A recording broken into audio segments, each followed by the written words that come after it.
How's it going, everyone? I'm here with my WWE The Year of 2014 video. Of course, in this video, I basically go over the highlights, which I thought were the best of things that happened in WWE in 2014.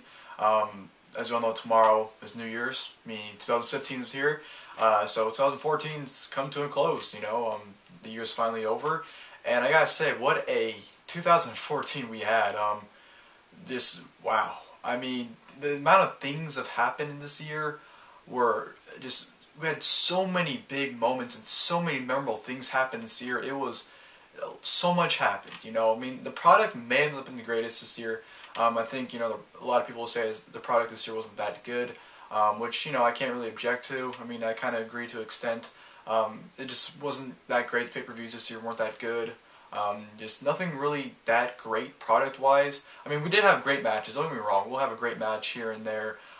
Usually almost every pay-per-view we get, at least one great match. And then, SmackDown or Raw, we usually get, at least a really good match on Raw and SmackDown because, we always get one somehow. I don't know how, but they always squeeze a great match on, TV every week it seemed like.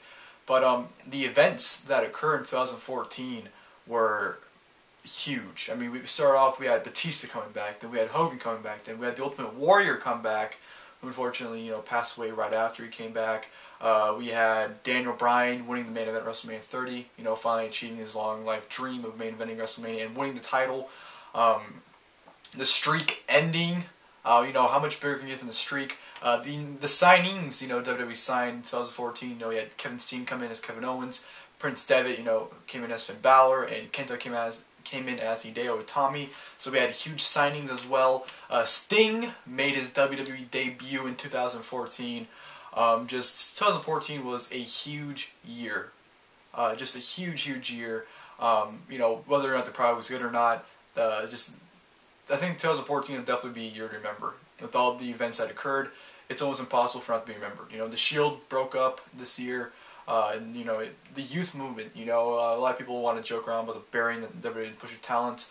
The youth movement is very good, I believe. Daniel Bryan, like I said, won the main event of WrestleMania. Seth Rollins is currently Mr. Money in the Bank. Ambrose, and all these guys are really getting steam right now. And I thought 2014, like I said, was a terrific year. Just for a lot of things happened. Like I said, product wasn't the greatest always, but you know what? We had so many moments this year. CM Punk, how can I forget about that? CM Punk walking out of the WWE. So much happened this year, and I believe, like I said, 2014 will go down in the history books forever, because it was just a huge year for WWE, not just WWE, but in wrestling in general. What makes me really excited for the future, considering how big of a monumental year they had this year, makes me excited for next year. So, yeah, it's a big year. But let's get into the little, I don't want to call them awards, but I guess the best of things. I don't know. I have, I think it was 18 I counted, 18 categories, which is the same categories I've been using since 2009, I believe. Maybe they've added a few since then, but same categories. Categories in the description too. So if you guys would like, take the categories, feel free to. And comment below what you guys' winners for each category. But in this video, I'm actually not going to do just WWE. I'm actually going to involve NXT as well. I know NXT is WWE, it's developmental territory, but WWE looks at it differently. The main roster is main roster, and that's developmental. So I don't want to include it in WWE. So what I'm going to do is I'm going to have a WWE category and I'm going to have an NXT category for the categories, or WWE winner and a NXT winner for the category, I should say. Now, each one won't have an NXT one. There's a few where I couldn't decide for an NXT one to be picked. So there will be a few that doesn't involve an NXT winner, or whatever you want to call it. But majority of it, involves NXT as well. So it's both WWE main roster and of course NXT. But without further ado, let's get started in the video. Now, the first thing we have is the theme song of the year, of course. I think everyone loves themes, everyone really represents the character and really, gets people, right when you hear that music, it's coming back, and either get excited or pissed off or whatever it may be. And, we've had some good themes this year, not the best themes. Ever since the new guy took over, CFO, whatever his name is, took over for Jim Johnson full time, he doesn't really produce the greatest themes. He'll have a great theme every now and then, but majority of his stuff I'm not a big fan of at all. I just think he's, he's decent, nothing great. But, he did produce the theme songs of the year, in my opinion, for WWE. Theme song of the year, I will give it to Seth Rollins with The Second Coming. That theme, in my opinion, is just awesome theme. It really gets you going too. Like if you're like, I don't know, in the gym or something, you listen to it. It gets you going. It gets you pumped up. And I think it's enjoyable. I think it, right when you're like dun dun dun dun dun dun dun dun, you're like, oh, here comes Seth Rollins, and either cheer or boo, like I said. And the thing I don't like about the theme song though is the pauses in between. Like there's like 2 or 3 pauses. The first pause I like, or is acceptable, because that's right when he comes out. So right when the beat hits again, that's when he comes out. But the second and third pause aren't necessary unless he actually. If he synced his entrance with the pauses, I'd be okay with it. But since he doesn't, there's really no need for the pauses in between. Besides that, a good theme song. I enjoy it. For me, it's theme song of the year for WWE. Now for NXT, this one actually is kind of hard for me. I actually had 2 themes in mind that I honestly couldn't choose, so I picked a winner and I picked a runner-up. The winner being Sami Zayn's Worlds Apart theme. Awesome theme song. Just honestly, if you're in a bad mood, listen to this theme and you will not be in a bad mood anymore. It really is an uplifting and just enjoying song. It fits his character to a T perfectly, in my opinion. With him, the character he portrays, I just fits him to a T. And it's really enjoyable and it's a good song. It's hard not to get into it. Once you hear it, you're into it. Like even when I'm listening to it randomly, like in a room, whatever. There'll be times where I start, dancing with the song. It's that enjoyable and that fun to listen to. So definitely Sami Zayn gets theme song of the year for NXT. The runner-up for theme song of the year for NXT would give it to Finn Balor. His theme is just badass. That's really I can put it. I love that he sings his entrance with his theme song. That's the way to go. That's what Seth Rollins should be doing with his theme song. But Finn Balor, his theme song, Catch Your Breath, awesome theme, just badass. Just listen to it, the beat, everything. It's definitely different, and that's what I like about it, and it just sounds badass. That's all I can say about it, really. So those are my theme songs of the year: Seth Rollins and Sami Zayn, with Finn Balor being runner-up. Next we go into Diva of the Year. Now, these two, in my opinion, are very easy for WWE. I picked AJ Lee. I know a lot of people are probably going to say Paige, but honestly, Paige hasn't done anything for me this year. I don't like Paige. I mean, I want to like her, and I have, but just when she's on my TV, I honestly don't care for her. I think it was her heel turn that really turned me off to her, no pun intended with the turn part. But I don't know, I can't really see myself to get into her when she's on my TV. But AJ Lee, I can watch her, and she won Diva of the Year for the Slammies, even though Slammies don't mean anything. But I think I'll give it to AJ. I think there's a third year in a row I've given it to AJ, but deservingly, by the way. So Diva of the Year, in my opinion, goes to AJ Lee. And Diva of the Year for NXT, I don't think there's anyone else really. Charlotte, definitely Charlotte is Diva of the Year. Just great match after great match. Especially considering she's only been wrestling for like what, 2 or 3 years. She's phenomenal for the minimum amount of time she's been wrestling. So definitely Charlotte for Diva of the Year for NXT as well. Next we go into the most improved, which actually goes into the WWE and NXT category, considering this person was in WWE and NXT. In my opinion, the most improved is Tyson Kidd. Now, with most improved, people take that as a different term. People probably think most improved as in, ring-wise, who's improved over the years. Now, Tyson Kidd's always been great in my opinion. He's gotten better, but I think the overall presentation of him has gotten significantly better. What the character he portrays now, his promos are way better than they used to. He's great. Tyson Kidd used to be a guy that was just great in the ring, but nothing else really was good about him. But now, Tyson Kidd has the entire package, in my opinion. He has that great, great character with the whole cats and facts. He looks great. His promos, like I said, have gotten significantly better over the years, and he's great in the ring as always. So Tyson Kidd, in my opinion, has been the most improved. Like I said, just the entire package of him. As if you compare him to last year to now, everything about him has pretty much went up so much, and definitely deserves to be most improved in my opinion. Next, we go on to best DVD release of the year, which. To be honest, there hasn't been a lot of great DVDs coming out this year. I found myself not really buying majority of them. Not because of, it's on the network now. No, it's just nothing really captivating my attention that much. But the best DVD, in my opinion, that I enjoyed personally the most would have to be Ultimate Warrior, the Ultimate Collection. I just had a ton of fun watching that. The matches were fun to watch. They're not the greatest matches, but they're fun. Warriors interviews in between were great as well. I just really enjoyed myself watching this DVD. I know some people might say the Macho Man DVD or the Paul Heyman DVD, which are great, but I can honestly see myself watching the Ultimate Warrior DVD several times and then just having fun every single time. Not saying I wouldn't have fun with those DVDs, but The documentaries I've heard before, and eventually it'd get old seeing it, and I'd know everything, so it wouldn't be as fun.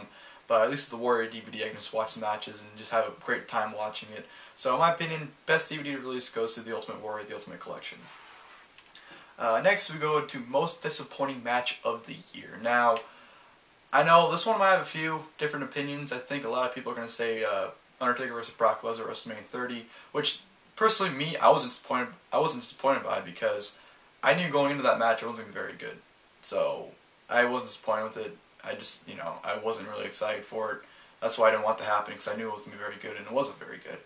I know some people might say, John Cena vs. Brock Lesnar from SummerSlam, because, people wanted to see a back and forth match where just beating the hell out of each other, where it was just Brock Lesnar beating John Cena down the entire match. But there's one match where I went into it, I wasn't expecting a great match, but I was expecting them to beat the holy hell of each other, and they didn't even do that. Which is actually from this month. It's actually Dean Ambrose versus Bray Wyatt from TLC in the Tables, Ladders, and Chairs match. That match, I thought, like I said, I expected them to beat the holy hell out of each other, and they didn't really do that. They really took it slow and didn't really do too much. I think Dean Ambrose tried to make it as best as he could. He's in the ring with Bray Wyatt, so it's very hard to put on a good match with him.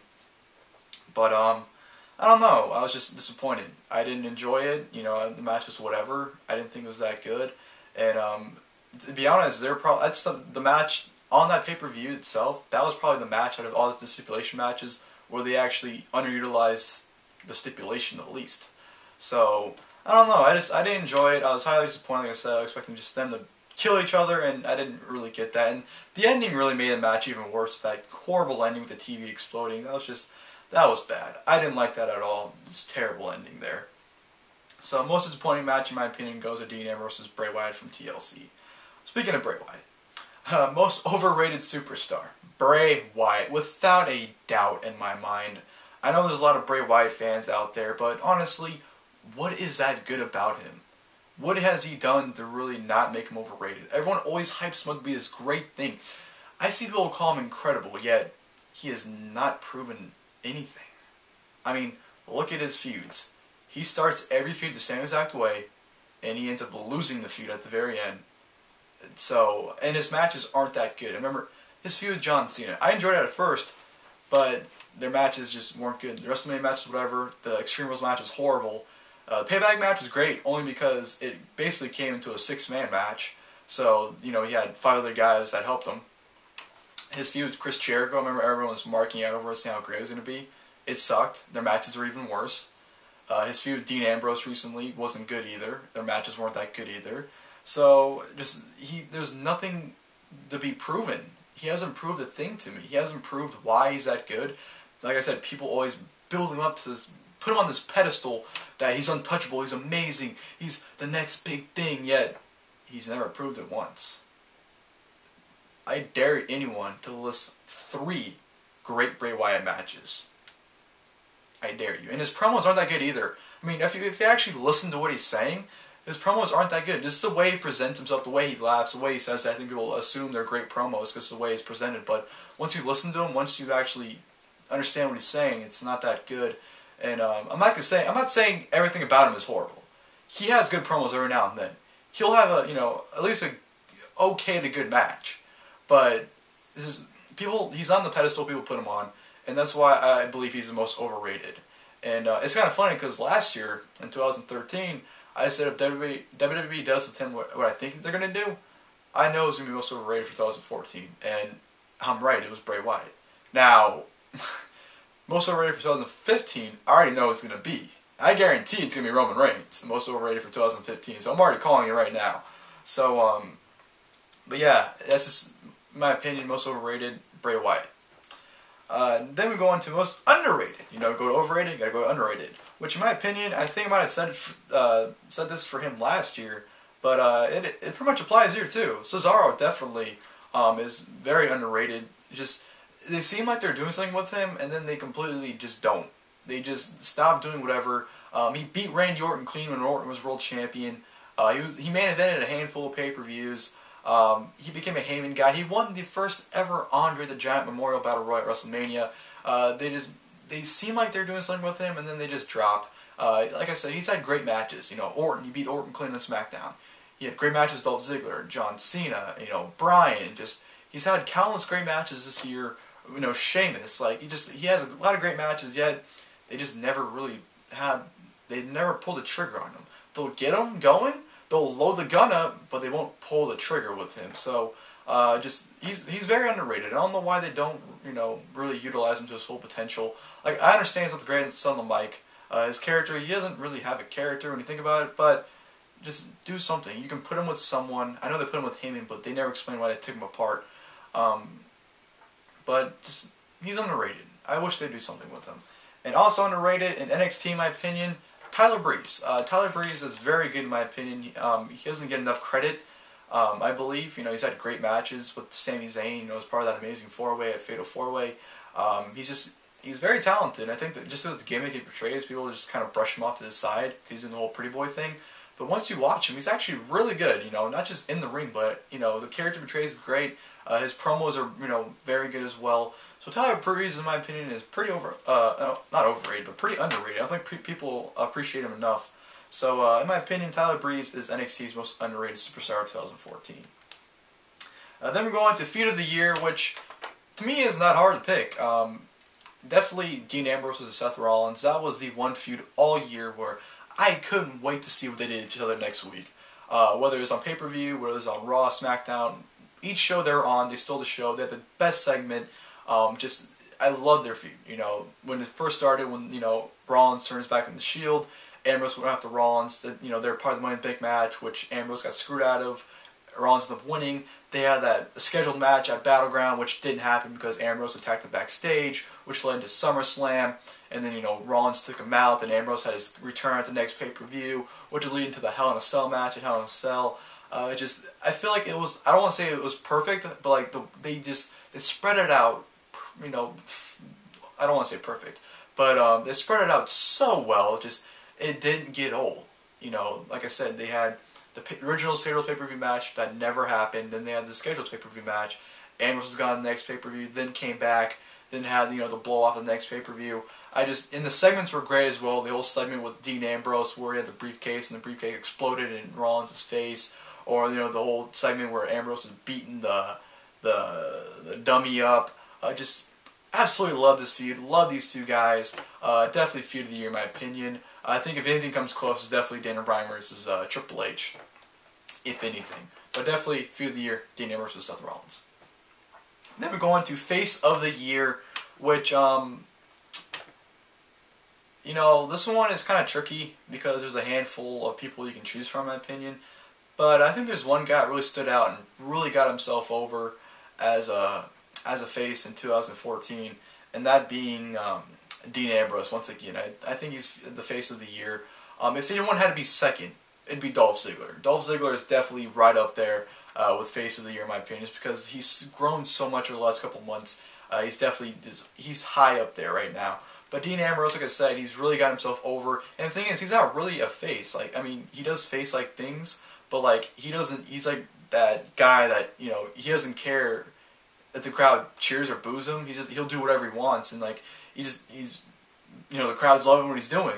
So Dean Ambrose, Face of the Year in my opinion, just the way he got himself over.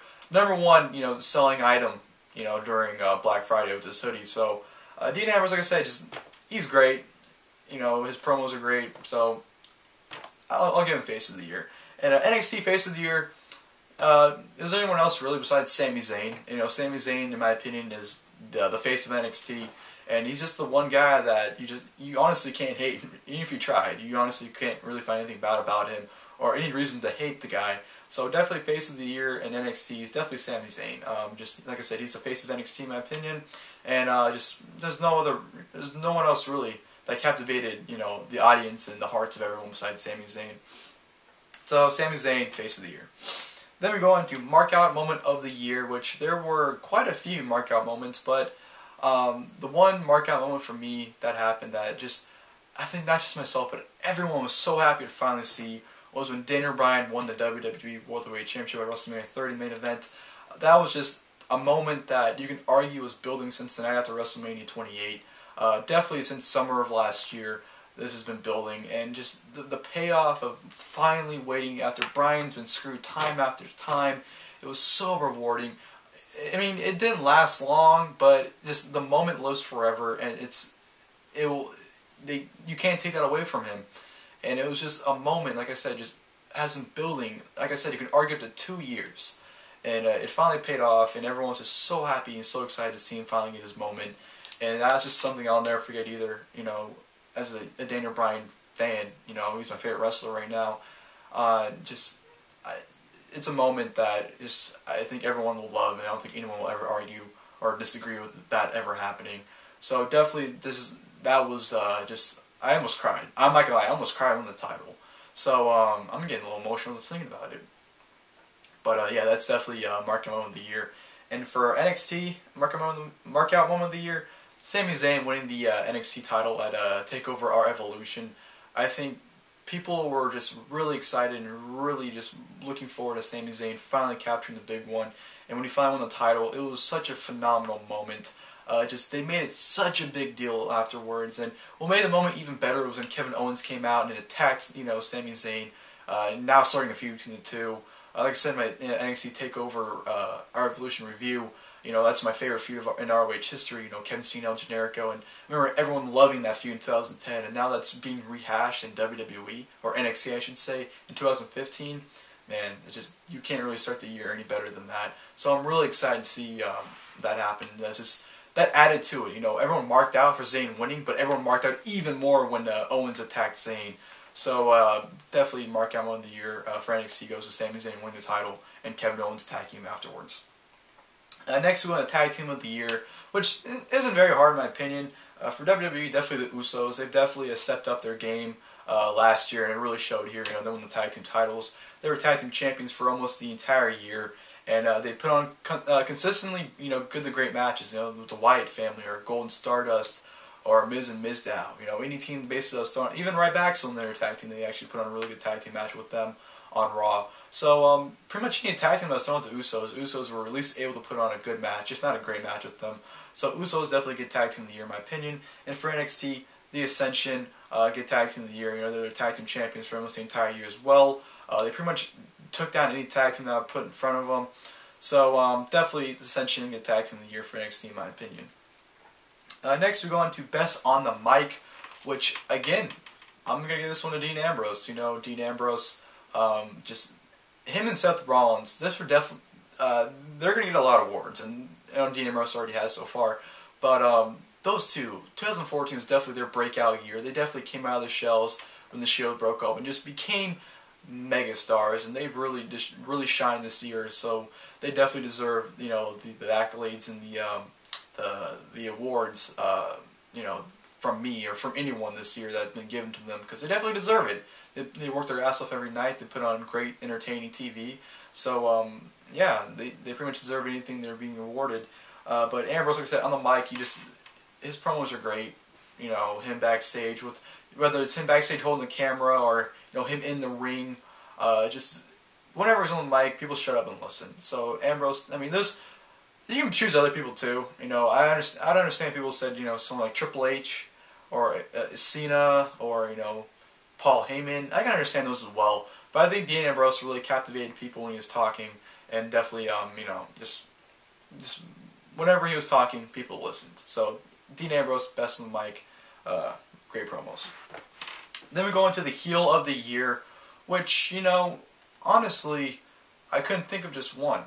So I actually picked 3 people, which they kind of go in the same way, because I'm picking the Authority, which are Triple H and Stephanie McMahon, but I'm also going to put Seth Rollins in there as well as part of the Authority, because, well, he was part of the Authority, but, and just, he's that cheesy heel, you know, once you watch him, like, you honestly can't wait for him to get his ass kicked. He's that chicken shit heel that always runs, but he does back up what he says. You know, he's won, you know, majority of his matches. He'll lose, you know, every now and then, but he's one of the best heels they've built up in quite some time. You know, every time he's lost, or majority of the time where he's lost, he's gotten screwed over. I mean, take for granted, I'm not saying that every time he won, he didn't, you know, whoever he's facing didn't get screwed over, but I think it's a good way to make him look strong. You know, whether he's winning by cheating or losing by cheating, he's not really losing clean. You know, I mean, he's won a lot of matches clean as well, but when he loses, it's not a lot of time he's losing clean. And Triple H and Stephanie McMahon are self-explanatory. Every time you saw them on TV, you just wanted them to get off your screen. You hated them. Not just them, like, oh, it's Triple H and Stephanie McMahon, get on TV, but the things they were saying pissed you off. The whole Daniel Bryan B-plus player thing got under a lot of people's skins. Them holding back people. Just the Authority, you know, pretty much ruled this entire year. And up until when Sting debuted and, you know, they lost at Survivor Series, people were so relieved. That was a moment when the Authority finally got dethroned. That was a reign of terror for almost a year and a half, and it finally ended. So definitely, you know, heel of the year goes to the Authority, Triple H, Stephanie McMahon, and Seth Rollins. From there, we're going to show of the year, which isn't very hard to choose at all. For WWE show of the year, definitely goes to WrestleMania 30 this year. Just an awesome show, top to bottom. Which, you know, not only was the show great, but it felt like a movement was happening. That was, you know, you had Cesaro winning the Battle Royal. You had the streak being broken. You had Daniel Bryan becoming champion. Just that show felt like ushered in a new era. Just, you know, Cena taking on Bray Wyatt. You know, just Daniel Bryan wrestling in the opener and the main event. Just it definitely felt like a new era was ushering in WWE, and it felt different, and just a lot of things were happening, and it was a great show top to bottom as well. So definitely WrestleMania gets show of the year in my opinion. And for NXT, without a doubt, NXT TakeOver Our Evolution that just happened. Awesome show. You know, debut of Kevin Owens, Finn Balor's amazing entrance, and that amazing main event was Sami Zayn and Adrian Neville. It doesn't get any better than that. So shows of the year goes WrestleMania 30 and NXT TakeOver Our Evolution. And next we go to promo of the year, which, you know, promos don't really stick out in my mind when it comes to this year. I mean, there's been a lot of great promos, but nothing really sticks out in mind besides one promo, and that was with John Cena and Paul Heyman. I can't tell you which Raw this is on. I think it was the Raw before Night of Champions, I believe, or it might have been before SummerSlam. It was building towards one of the Cena-Lesnar matches, and it was a promo where John Cena actually got emotional, where, you know, I think it might have been before Night of Champions. Whereas Heyman trying to turn Cena, and Cena's doing the whole promo where, you know, he was talking about the Make-A-Wish Foundation and, you know, the whole troops thing, and, like, you know, he wasn't getting teary-eyed, but you can definitely tell what he was saying he was meaning, and he was definitely getting emotional as he was saying it. And it was just one hell of a promo between him and Heyman, so that definitely gets promo of the year for me. I can't really tell you much more they said, but I just remember just really liking that promo, and just the emotion Cena showed in that promo, and it was just great. I love that promo. I'm going to go back and watch it after this video. But just that's promo of the year in my opinion. Then we go on to the last three, which the first of the last three is Match of the Year. Now, you can actually legitimately, for both WWE and NXT, choose a handful of matches of the year and say that, oh, it's Match of the Year, that's Match of the Year, Match of the Year. So, what's mine? You know, I can say Triple H and Daniel Bryan. I can say Shield vs. Evolution, Shield vs. the Wyatt family. What else is there? I don't know. But there's a you know, handful of matches you can choose from. But the one match that I absolutely loved, and I don't think anything topped that match in my opinion, was Dean Ambrose vs. Seth Rollins from Monday Night Raw after SummerSlam in the Falls Count Anywhere match. That match was absolutely amazing. That was their best match out of the series of matches they had. The Lumberjack, Falls Count Anywhere, and Hell in a Cell, out of their trilogy of matches, that was their absolute best in my opinion. The spots, and, like, they actually utilized the Falls Count Anywhere. You know, they used a lot of weapons. That was just such a fun and great match, where I've honestly watched that match at least 3 times since it happened. And the match happened like 4 months ago. So, just awesome match. It doesn't get any better than that. Well, it can, but, you know, 2014, it didn't get any better than that in my opinion. So Match of the Year goes to Dean Ambrose and Seth Rollins in my opinion, Falls Count Anywhere. And NXT Match of the Year goes to Adrian Neville versus Sami Zayn from TakeOver Our Evolution. That's just, the storytelling in that match was terrific. You know, the aftermath about it was just amazing as well. That match really personified a big match feel. You know, you had the guys in Gorilla before they came out, and, you know, the story they told in the aftermath was just, that match had almost all the elements to what a big match feel and what a great match should be. So definitely Neville versus Zayn from TakeOver Evolution. Very close though is the Fatal 4-Way match from TakeOver Fatal 4-Way. That's very close to being Match of the Year. I can understand if people said that was Match of the Year, but in my opinion, that goes Adrian Neville versus Sami Zayn from our Evolution. And then we go on to Superstar of the Year, which to me these are fairly easy. Superstar of the Year for WWE. Did anyone have a bigger or better year than Brock Lesnar, the current reigning and defending WWE World Heavyweight Champion? He's just, when he broke the streak, nothing can top that. No accomplishment in WWE can accomplish beating the streak. There's one man in history that defeated The Undertaker at WrestleMania, and that was Brock Lesnar. And on top of that, he wins the title in his next match. Just the year Brock Lesnar had, I understand why people wouldn't say him because of the schedule he has. You know, he only had a handful of matches, but the accomplishment-wise and just the impact he made in 2014 definitely deserves the award for Superstar of the Year. He definitely, Lesnar was here. After 2014, he went up here. He solidified himself in a whole new position in WWE, and in my opinion, he definitely deserves to be Superstar of the Year. And for Superstar of the Year for NXT, once again, it's the same guy as I picked for Face of the Year, Sami Zayn. He just, like I said, he's the one guy that really captivated the fans, and it's just, he's the heart and soul of NXT.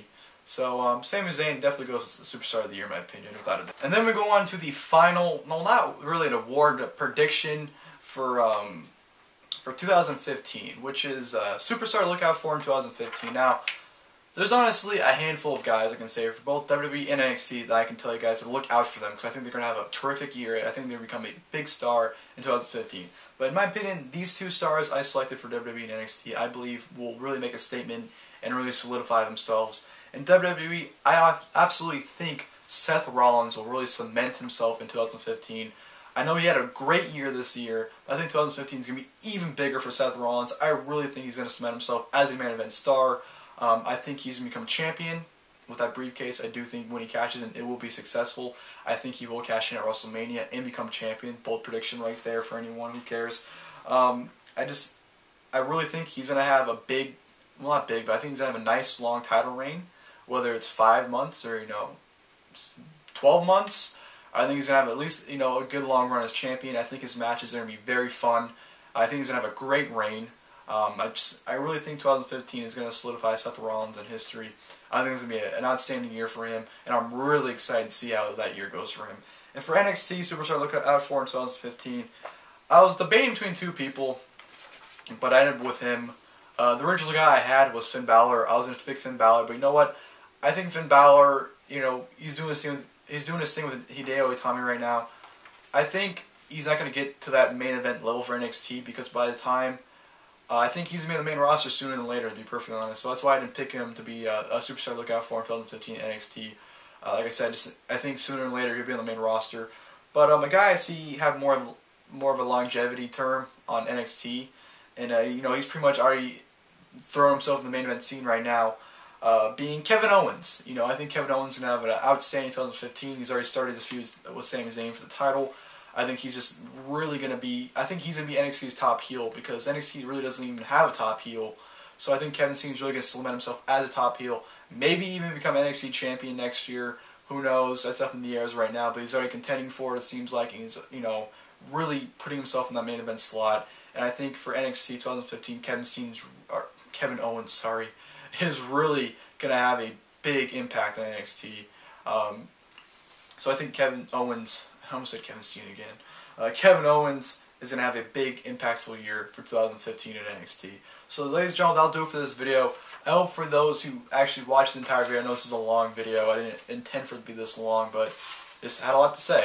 Hope you guys enjoyed it. Like I said, if you guys would like to, please leave your comments below of what you guys think of who rightfully deserves each category, deserve to win each category. I don't know why I'm doing this. Deserves to win each category.